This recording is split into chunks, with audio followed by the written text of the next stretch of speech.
Salam, mən Doktor Sahil.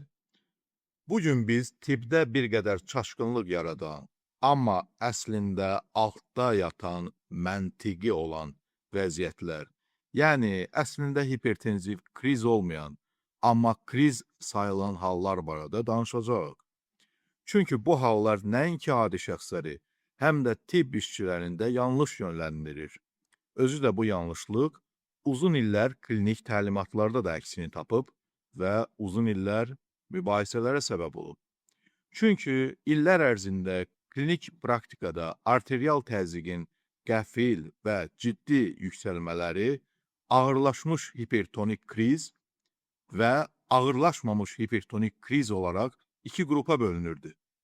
Bölünürdü deyəndə ki, elə hazırda Azərbaycan Respublikası ərazisində qüvvədə olan Səhiyyə Nazirliyinin 2024-cü ilin protokolunda da, hansı ki sadəcə olaraq 2018-ci ilin Avropa Kardiologiya Cəmiyyəti protokolunun tərcüməsidir, eyni ilə belədir. Lakin müasir Amerika və Avropa təlimatlarında artıq ağırlaşmamış hipertonik kriz anlayışlarından tədricən uzaqlaşılır. Hazırda daha çox şiddətli simptomsuz hipertenziya, ifadə olunmuş yüksəlmiş qan təzyiqi və ya pis nəzarət olunan hipertenziya terminlərindən istifadə olunur. Səbəb isə budur ki, arterial təzyiqin sadəcə rəqəmlə çox yüksək olması hələ öz-özlüyündə təcili və ya daxili hipotenziv terapiya tələb edən ağır vəziyyət, yəni kriz, kritik vəziyyət hesab olunmur. Gəlin bu fikri bir qədər ətraflı nəzərdən keçirək.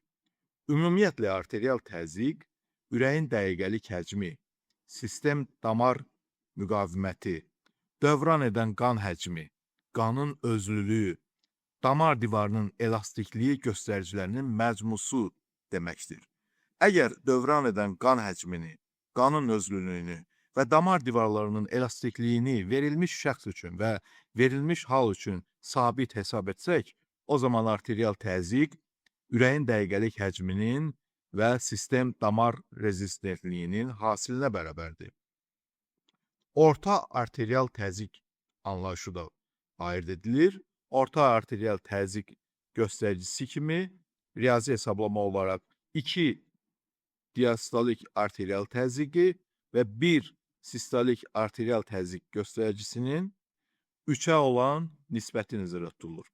Beləliklə, əgər arterial təzyiqin yüksəlməsi, hipertenziv ensefalopatiya, ağciyər ödümü, aorta disseksiyası, kəskin koronar sindrom, eklampsiya, kəskin böyrək zədələnməsi, retinal hemorragiyalar və papilledema kimi kritik hədəf orqan zədələnmələri yaradıbsa, bu artıq hipertenziv kriz hesab olunur və arterial təzyiq təlimatlarda göstərilən qaydada, intervallarda və ya daxili preparatlarla nəzarətli şəkildə aşağı salınmalıdır. Lakin kritik orqan zədələnməsi olmayan hallarda arterial təzyiqin çox sürətlə və aqressiv şəkildə normaya salınması əksinə əks nəticələr verə bilər. Məsələ ondadır ki, uzun müddət arterial hipertenziyası olan şəxslərdə orqanizm, xüsusilə də baş beynin damar sistemi yüksək arterial təzyiqə uyğunlaşır, adaptasiya olunur. Burada serebral autoregulyasiya mexanizmi əsas rol oynayır. Belə ki, Monro-Kelly doktrinasına əsasən böyüklərdə kəllə boşluğu genişlənə bilmədiyi üçün baş beynin, beyində olan qanın və beyin onurğa beyni mayesinin ümumi həcmi sabitdir. Çünki fizikadan bilirik, maye sıxıla bilməz. Buna görə də beyin perfuziyası, arterial təzyiq və kəllə daxili təzyiq arasındakı balansdan ciddi şəkildə asılıdır. Normal şəraitdə baş beyin damarları avtomatik daralıb genəlməklə arterial təzyiq dəyişikliklərini müəyyən qədər kompensasiya edə bilir və serebral qan dövranının sabit saxlanması təmin olunur. Bax, bu mexanizm elə serebral autoregulyasiya adlanır. Belə ki, arterial təzyiq yüksək olduqda nisbətən damarların daralması baş verir. Arterial təzyiq aşağı olduqda isə nisbətən damarların tədricən genəlməsi baş verir və beləliklə serebral perfüzyon təzyiq orta arterial təzyiqin kəllə daxili təzyiq arasında fərqidir. Əgər orta arterial təzyiq normal olaraq 70-100 mm civə sütunu və kəllə daxili təzyiq normal olaraq 5-10 mm civə sütunu təxminən olduqda, serebral perfüzyon təzyiq təxminən 60-80 mm civə sütunu arasında olur. Ümumiyyətlə isə hesab edilir ki, orta arterial təzyiq 50-150 mm civə sütunu intervalında olduqda, serebral perfüzyon təzyiq təxminən bax bu autoregulyasyon mexanizm hesabına eyni qalır. Klassik olaraq hesab olunur ki, bax bu nisbi sabit qalma ümumiyyətlə ümumi olaraq beynin qan dövranının sabit saxlanmasına kömək edir, təmin edir başqa sözlə. Lakin xroniki hipertenziyası olan şəxslərdə autoregulyasiya əyrisi sağa sürüşür. Yəni, daha yüksək göstəricilərə qeyd edilir. Köhnə ədəbiyyatda deyilən o işçi arterial təzyiqi anlayışını xatırlayırsınızmı? Əslində dolayı yolla o termin, bax, bu serebral autoregulyasiyaya işarə edirdi. Başqa sözlə, beyin daha artıq, daha yüksək perfüzyon təzyiq şəraitində işləməyə uyğunlaşır. Problem də burada yaranır.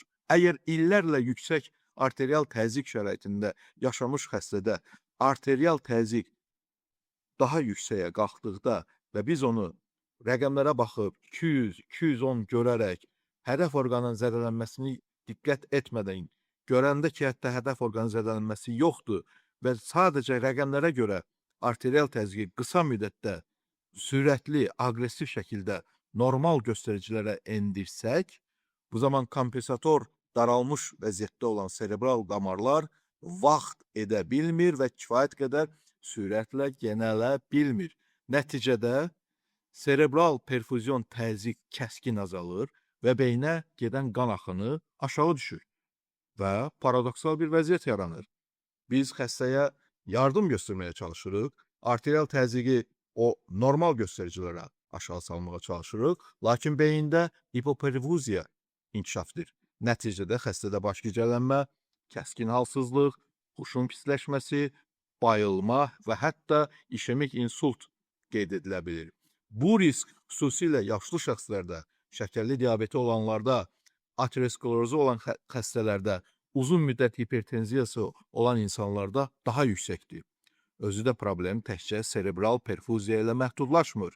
Arterial təzyiqin həddən artıq sürətli aşağı salınması koronar perfuziyanı da, renal qan dövranını da və ya mezentral perfuziyanı da azalda bilər. Nəticədə miokard işemiyası, hətta ikinci tip miokard infarktı, kəskin böyrək zədələnməsi də inkişaf edə bilər. Məhz buna görə də müasir təlimatlar kritik hədəf orqan zədələnməsi olmayan şiddətli hipertenziya zamanı arterial təzyiqin aqressiv vena daxili terapiya ilə sürətli aşağı salınmasını tövsiyə etmir.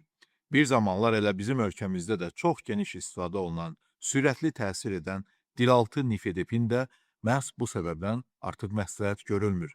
Çünki problem bu preparatın arterial təzyiqi nəzarətsiz və proqnozlaşdırıla bilməyən şəkildə sürətli aşağı sala bilməsidir. Məlumdur ki, ədəbiyyatda dilaltı nifedipinlə bağlı serebral hipoperfuziya, miokard işemiyası və hətta insult halları qeyd edilmişdir. Eləcə də dilaltı kaptoprillə də hal-hazırda ehtiyatla yanaşılır. Baxmayaraq ki, təsiri nifedipin qədər aqressiv deyil, amma bəzi xəstələrdə arterial təzyiqin gözlənilmədən həddən artıq düşməsinə səbəb ola bilir.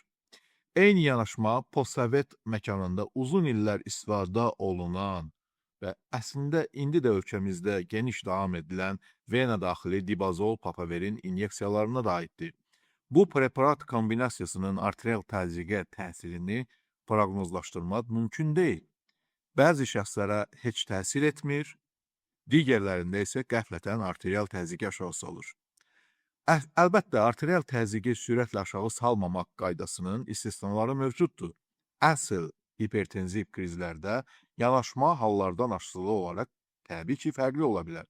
Məsələn, Aorta disseksiyası zamanı yüksək arterial təzyiq birbaşa disseksiyanın dərinləşməsinə və aorta divarına düşən o cırıcı qüvvə stresinin artmasına səbəb olur. Bu halla ilk olaraq nəbz və daha sonra arterial təzyiqi daha sürətlə aşağı salmaq lazımdır. Eklampsiya və ağır preeklampsiya zamanı isə yüksək arterial təzyiq ana insultu, qıc olma və beyin qanaxması riskini artırdığı üçün arterial təzyiqin daha aktiv idarə olunması tələb olunur. Eləcə də hipertenziv enselopatiya, simpatik, dağıdıcı ağciyər ödemi və bəzi digər əsl hipertenziv kriz hallarında da nisbətən aqressiv arterial təzyiq kontrolu lazım ola bilər. Ümumiyyətlə isə nəticə etibarilə müasir yanaşmada əsas prinsip arterial təzyiqin rəqəmləri ilə dava etmək deyil, onu tez normallaşdırmaq deyil. Əsas məsələ orqan perfuziyasını qorumaqdır. Çünki bəzi hallarda yüksək arterial təzyiqin rəqəmlərinin hətta özündən daha təhlükə olan vəziyyət, o rəqəmlərin özündən daha təhlükə olan vəziyyət onu həddən artıq sürətlə aşağı salmaq ola bilər. Beləliklə, arterial təzyiqin hətta 180, 120 və daha yuxarı olması ilə birgə qeyd edilə, lakin hədəf orqan zədələnməsi olmayan hallar, yəni simptomsuz arterial təzyiq yüksəlmələri və ya yüngül baş ağrısı ilə qeyd edilən hallar kritik deyil. Əslində bu hallara təxirəsalınmaz yardım ambulansı çağırmağa ehtiyac yoxdur. Əslində bu hallara stasionara qəbul etməyə ehtiyac yoxdur. Reanimasiya bölməsinə göndərməyə isə heç ehtiyac yoxdur. Çünki arterial təzyiqin aqressiv endirilməsi daha çox zərər vura bilir. Bu şəxslər kriz deyil, simptomsuz və yaxud az simptomlu, şiddətli arterial hipertenziya hallarıdır. Amma əlbəttə, bu o demək deyil ki, şiddətli arterial hipertenziya göstəriciləri olan bu şəxslər tamamilə yardımsız qalmalıdır. Xeyr, onlara yardım göstərilməlidir və bu preparatlar sadəcə vena daxili deyil, peroral preparatlar olmalıdır. Ən yaxşı seçim kimi qərb ədəbiyyatında nifedipinin xüsusi uzanmış, buraxılmış forması hesab edilir.